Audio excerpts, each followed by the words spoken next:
This is the Blue Radio. This is the Breakfast Vibe Show. My name is Dana Wumpoi. And of course, my guest is in studio with me all the way from Sinapis. Her name is, well, we're going to tell you in a minute. She is the Assistant Manager for Coastal Operations all the way from Sinapis. Her name is Costa Maria. Karibu sana, Costa. Asante. How are you feeling today? I'm feeling well. Yes, it's a good day. It's a good day. Yes. Uko nje kuna baridi, you know we don't know tukiwa hapa ndani. Kumewaka jua mabado baridi inaendelea. Kuna joto. Kuna joto? Yes. Hey, all right. So, tell us about Sinapis. What is Sinapis and what is its mission? Okay, thank you for having me in studio today. Yes, as you said, my name is Costa Maria. I work with Sinapis. So Sinapis is a global movement that serves entrepreneurs training, and after that we connect them to a network where they can be able to get additional resources, like connection to capital, also connection to additional training, and also the support to other institutions that support entrepreneurs. So we've been in operation since 2010 in Kenya, but in Mombasa and in the coast region, we've worked since 2021. Since 2021. Yes. What inspired founding the organization? Because, well, if you want to help people in business, then maybe kuna mahali mtu alipigwa character development akama, okay, I'm going to help people in their entrepreneurship journey. So what inspired the foundation? Hiyo ni ukweli sana. There has to be a story behind every organization. So for Sinapis, how it started in 2010, the founders, one of them is a Kenyan. He was a Harvard student, so he was coming back to Kenya to do his research, MBA. And one of the things ambazo alikuwa amenotice ni kwamba kuna gap where we have entrepreneurs, people who are interested in business, lakini unapata hawana hiyo business training skills. Then, as you know, also entrepreneurship is it can be a lonely journey, you know. So there wasn't that network, you know, where entrepreneurs can also be able to learn from each other. And also, definitely, the issue of capital, you know, is still a major issue for many business people. So all these things combined inspired him, together with other friends, to set up Sinapis to support entrepreneurs in Kenya, and now that has grown. We also have offices in Rwanda, in Uganda, and we're working in 9 other countries across the world. Wow. Yes. So now when he founded it, did he have a clear picture of now what it is now, or how did it start? Yes, so maybe just even to go kwa hiyo jina Sinapis, maanisha mustard seed. The mustard seed ni kitu kadogo. You know how it starts, you know, you wonder, will this really grow into something? Will it grow into a tree? So that was their dream, you know, just like that mustard seed. They didn't even envision that one day, you know, it will grow to train currently now over 8,000 entrepreneurs. So that's how it started, a small accelerator in Nairobi, and now which has grown now to other offices, other branches across Eastern Africa, and we're also working with partners from 9 other countries, partly in Europe, in America, and in Asia. Wow. Yes. So which are some of the programs that Sinapis have for the entrepreneurs? Maybe is it the same in Kenya and all these other places, or is it tailor-made to fit the people in the country, in the specific country? Yeah, that's a good question. Unajua ukienda kila mahali you have to tailor-make. Here you have the programs as they are, but you know, in different areas, entrepreneurs say they have unique challenges, even some work in different sectors. So our programs are also tailor-made to suit a specific region. So like specifically in the coast, how we started, tulianza na what we call the Go Blue project. We were working under the Go Blue project. That's what we've been doing for the past 2 years. Na tumekuwa tukifanya sana na sectors blue economy.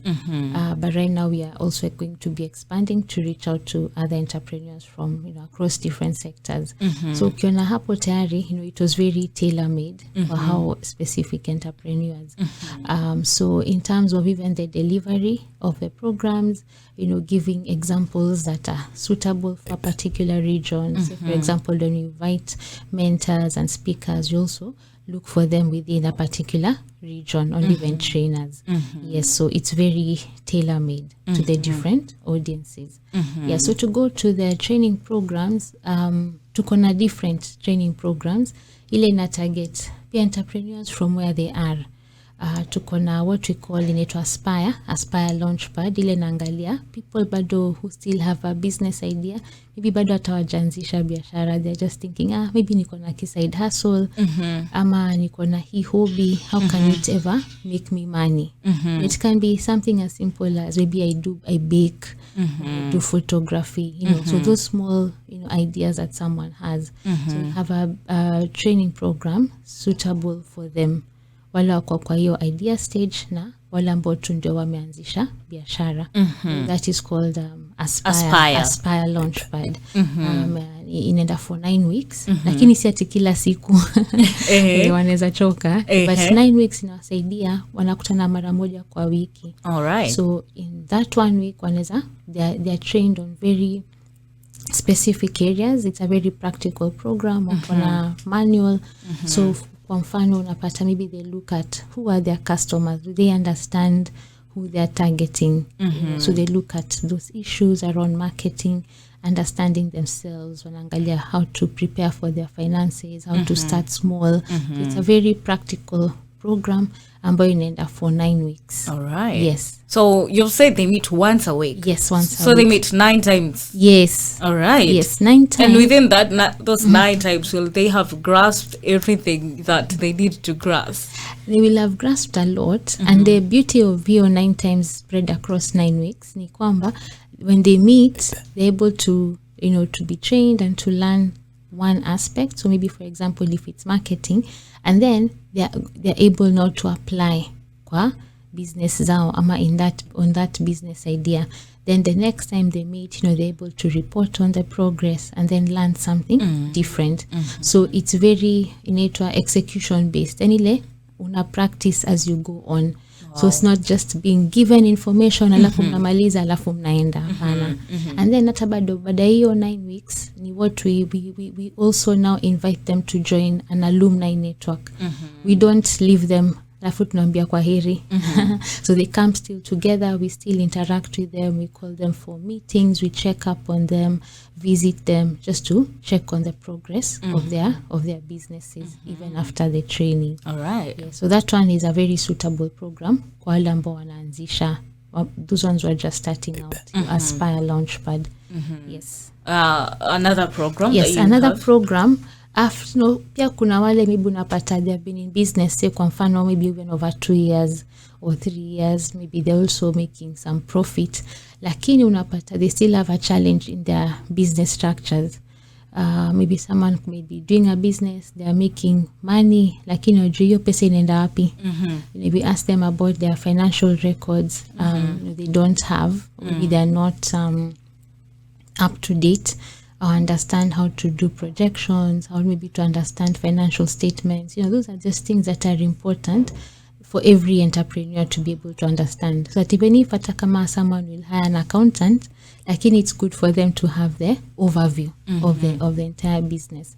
So we have tailor-made programs kwa upande wa finance that go for 6 weeks. Then we also have another program in sales and marketing that go for another 6 weeks, so that someone can be able to choose and decide, maybe this is it, maybe I'm good in sales and marketing, lakini kwa finance labda kuna changamoto, or the other way around.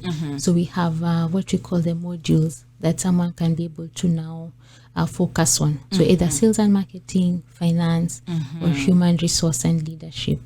Yes. So if I join Sinapis in the Aspire program, yes, that means I'm going to learn for 9 weeks, right? Yes. Now after that is when I maybe progress to the next one, or how do we go about that? Maybe I've already done the Aspire stage, and now maybe I want to have some knowledge about sales and marketing or about finance. So do I come again for another 6 weeks, or how do I how am I able to balance? Yes, it's very open.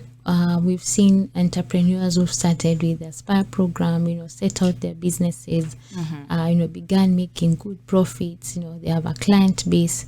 Then you find after probably a year or two, they want to up their skills, maybe in those specific areas. So we still invite them. They can still enroll. For now, a more intense program focusing on those specific areas of the business.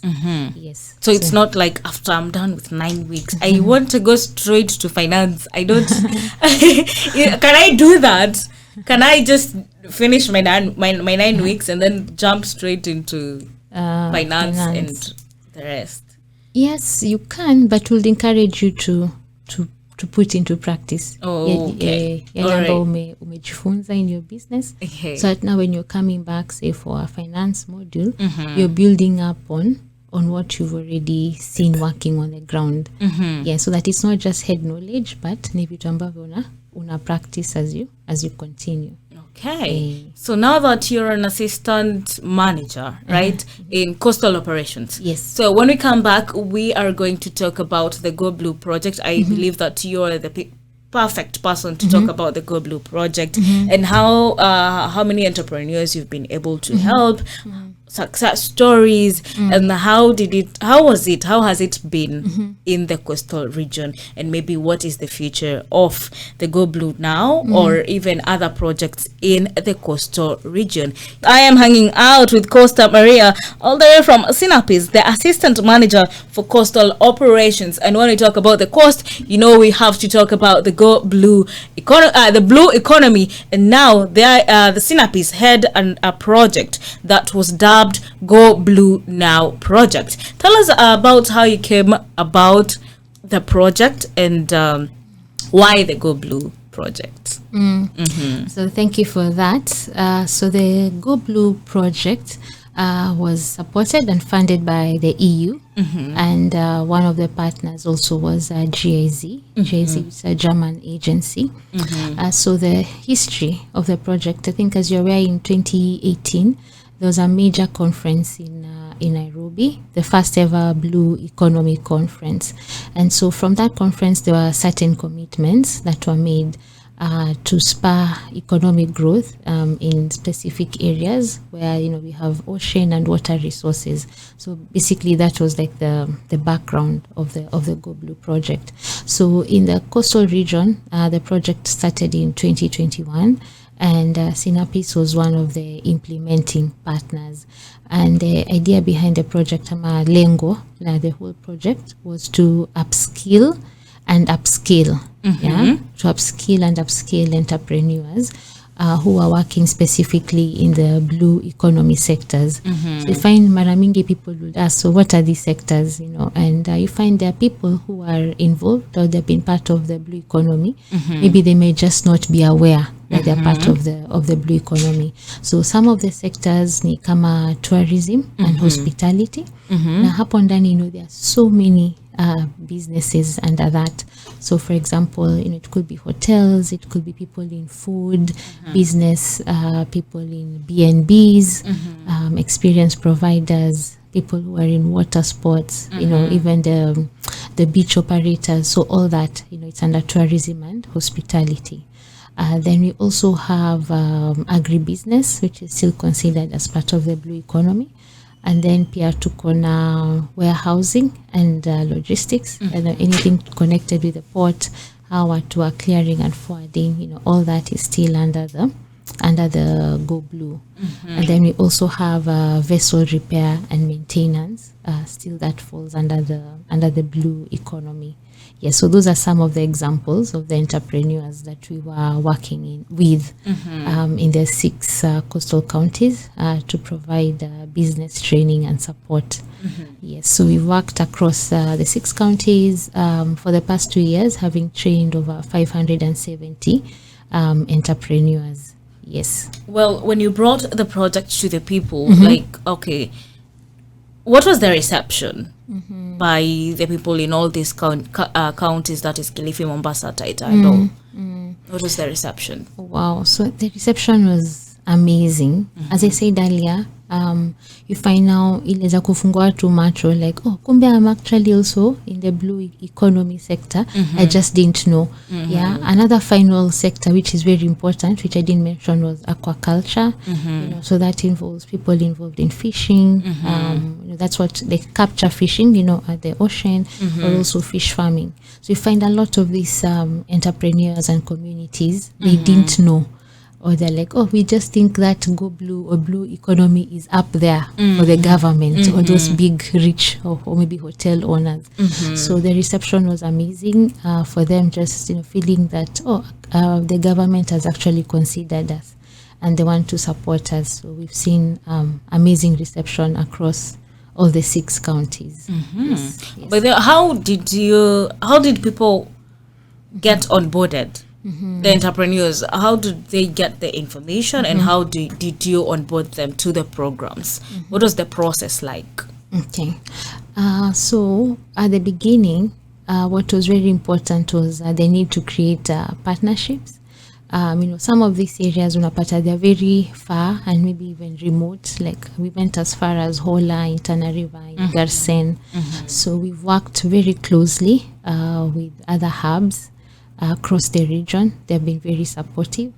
We've also worked very, very closely with the government, specifically the State Department of Youth Affairs, the Department of Trade, Department of Fisheries. So in all the different counties that we've worked with, we have gone through them, or even other associations. So basically that means them helping us in calling people, mobilizing, having meetings, like information sessions, to just talk about the project first, to talk about why people can be part of it, the need for business training. And so with that, then now we were able to onboard them to the different training programs, yes, that we've had. Well, in all these counties that you've been able to enroll people to the programs, in times we talk about the youth and women being involved in the industries and in the projects, how was also the reception or the turnout by women and the youth? Okay, so for this particular project, you find that the target group as well was women and youth, but we're also having men, older men joining. But we've seen very good reception, where we have, I think, 69% of women, yes, who have been part of the project, and also a very huge number of young people also participating. So we've seen, yes, very, very, very good reception. Yes, because from the onset, we're also looking to onboard them to the project, because you find many of them are marginalized, on matters, blue economy. Yes. All right. Now, well, hearing that is already an achievement. Okay. So what are some of the achievements that have come with the project year in, year out for the last 2 years that you've been in motion as Sinapis and as the Go Blue project? Okay, so as I've said, one of the major achievements was just that exposure for most of the entrepreneurs. And then it has also helped them to know that just beyond the Sinapis Go Blue, there are also other resources that they can be able to tap into. For example, there's this World Bank run KevSed project that is ongoing. So you find some of these community groups actually, did proposals and went ahead and actually have gotten funding to now help them, in their enterprises. So that has been a success. We're able now to link with other partners beyond the Go Blue Now project. Yes. Then another thing also that we've seen is just the growth in their businesses. And specifically, the areas that we are looking at is, employment. Are they able to have other employees on board? Because that also now spurs job creation. So that we've also been able to see, new jobs being created by these entrepreneurs. Increase in revenue. We've also been able to see diversification. Specifically, if I may give an example, one entrepreneur, she's called Subira. She runs a company called Nala Foods. they deal with coconut processing here in Mombasa. So what they do, they've been selling coconut oil, just different varieties and all. So after she went through the finance program for the 6 weeks, and one of the things that she noticed was that there was opportunity to diversify her business. Just beyond selling coconut oil, what else can she be able to do? Because she's involved in that coconut value chain. And so one of the things that she learned from the class was, actually I can even now branch into coconut cookies, and she actually she calls them Sinapis cookies because of the story behind it. And so with that also now comes in increased revenue, and she's also able to employ other people, to run with that particular aspect of her business. Yeah, so those simple examples, but just seeing that the training made an impact. Okay, yes. So maybe that was actually the next question. Are those some of the ways that you measure impact? If someone have created more jobs, if they have growth in their businesses. Okay, so what are some of the other ways that you actually measure, okay, this person is actually making impact with whatever we information we give to them? Yes.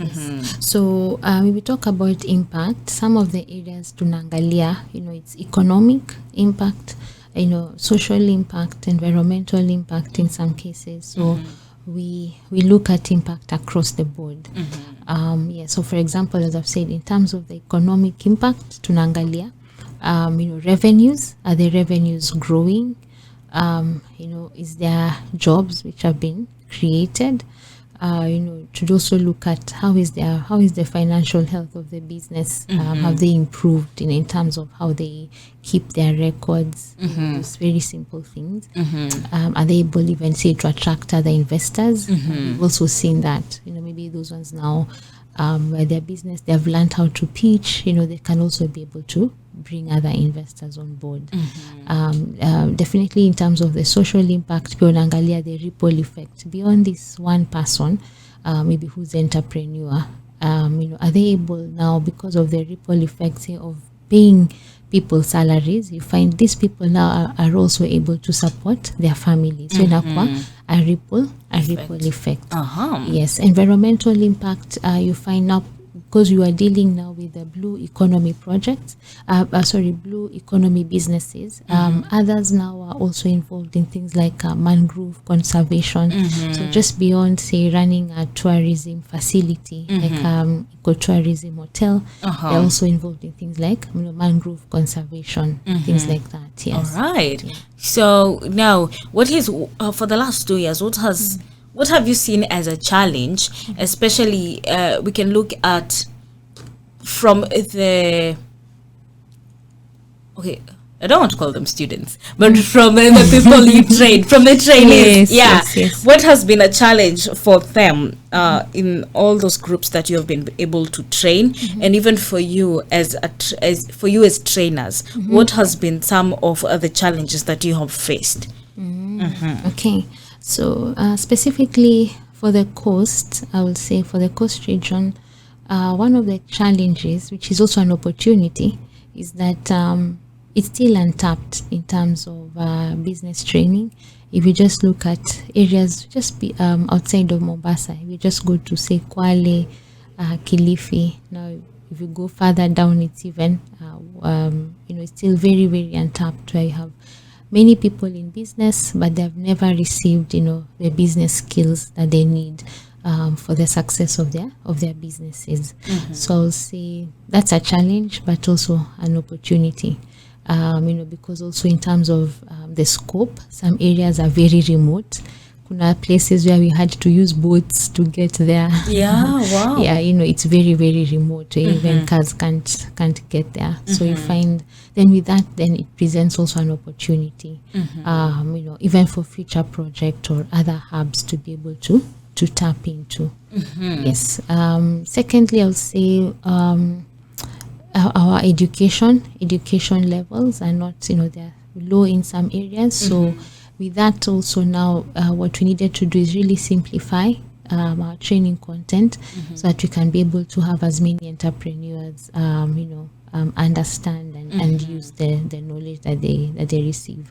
And that's why I think where we were talking at the beginning about how to tailor make our programs. Yeah. So we have people who are, in very remote areas where you really need to simplify the language.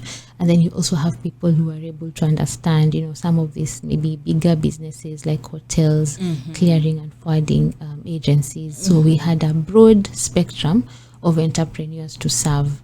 Yes. Wow. The other day I saw there was a graduation going on. Is this the first graduation in Mombasa? Yes, it is the first graduation. So we were doing that at the close of the project. So we had a graduation in Mombasa, we had another one in Kwale, in Taita, and in Kilifi. So for the past 2 months, we've been doing quite a lot of graduations and celebrations. Hey, and people showing certificates.